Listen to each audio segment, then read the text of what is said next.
Well, actually, Larry, you and I have something in common. Yes. Yes, we do. A lot of you probably don't know that Alec and I, Alec used to actually date my ex-wife, Francine.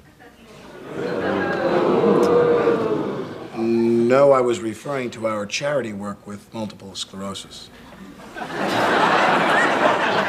I know that too. Let's take a little commercial break, and we'll come right back with more of Alec Baldwin. That's Alec Baldwin and Garry Shandling as the very awkward talk show host Larry Sanders. Shandling died last week at the age of 66. Stephen, what would you say Garry Shandling did for comedy? Oh, hugely influential on everything that came after. I mean, I think there are two things that he really defined clearly. Like, first of all, he did the backstage to show business comedy, meta comedy that has become absolutely standard. Like anytime a comedian comes up and wants to make a television show, it's the first thing they go to. Louis C.K. does it. Aziz Ansari does it. It has just become. Actually, I think it's exhausted as a trope. But he really began it, and he did it so perfectly. The other thing that he really did was the comedy of awkwardness, which he really invented, this comedy of like awkward pauses. And like the scene that you just played where it's like, that's really just, all that is a really embarrassing moment with a lot of silence in it, but it's hilarious. And, The Office, which was the great show of that, clearly borrowed that. I mean, also, that show was just a ridiculous talent mine. Mm-hmm. I mean, Judd Apatow was writing for them. Jeremy Piven was in it. Jeffrey Tambor gave the performance of his life in it. Rip Torn was in it. Just unbelievable talent on that show. Incredible.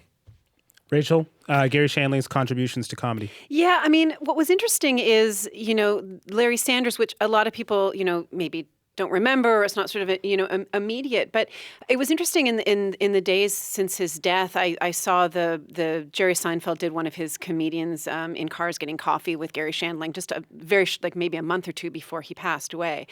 And what was so striking was it seemed that Garry Shandling was this person who supported other comedians so wholeheartedly, was an incredibly decent person, and was somebody who supported other people's work, championed other people's work, and was kind of this decent voice of calm sanity within a world that had a lot of excess and extremes. And He was somebody who seemed to have a really good grounding in who he was and the work that he had done. And it's been quite moving to see all the people coming out and speaking about him, because it seems like every comedian had received some bit of knowledge from him or some support from him along the way. Well, I want to play a clip from that chat with Jerry Seinfeld. This is Garry Shandling talking to Jerry Seinfeld on Comedians in Cars Getting Coffee, and they're talking about the death of Robin Williams. I'm sure, like me, you were stunned. I don't know how you felt. Mm-hmm. I was sitting there watching CNN anyway, and they broke in and said Robin Williams killed himself. And I sat there and I was frozen. This is totally true. And I was in that kitchen of mine. Then Wolf Blitzer says, 63 is so young. And then I looked up with a little hope, because I'm the same age as Robin, right? And then I realized 63 is so young is a phrase you never hear relative to anything but death. Right. 63 is so young to be playing in the NFL. There's nothing. You have to die in your 60s for them to say, boy, he was young. Emily, how does it make you feel when you hear that clip now? A little morose. I mean, it's lovely that he could turn that into a comic moment. And I agree with what Steve said. Like, he really opened a door for what became the defining comedy of the millennium. There would be no The Office without Garry Shandling. There would be no 30 Rock. There would be no Parks and Rec. There would be none of this stuff that we have taken to be what it means to watch television and laugh now. I think that it's so funny that he was so into pursuing the art. He was offered to be a talk show host twice, and he turned it down twice because he knew he couldn't do a better job than he did with the Larry Sanders, and then later it's the Garry Shandling show.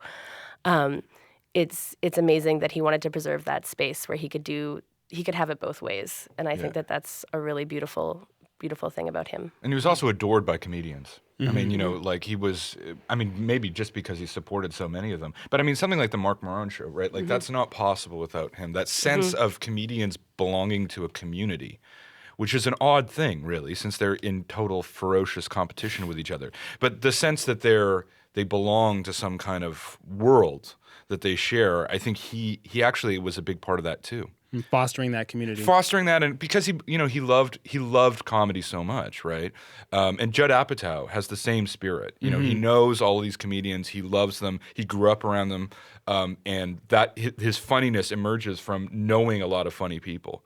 And that was that began with Larry Sanders. Well, we'll leave it there. I always love having you guys here. Thank you. Thank you. Thank you.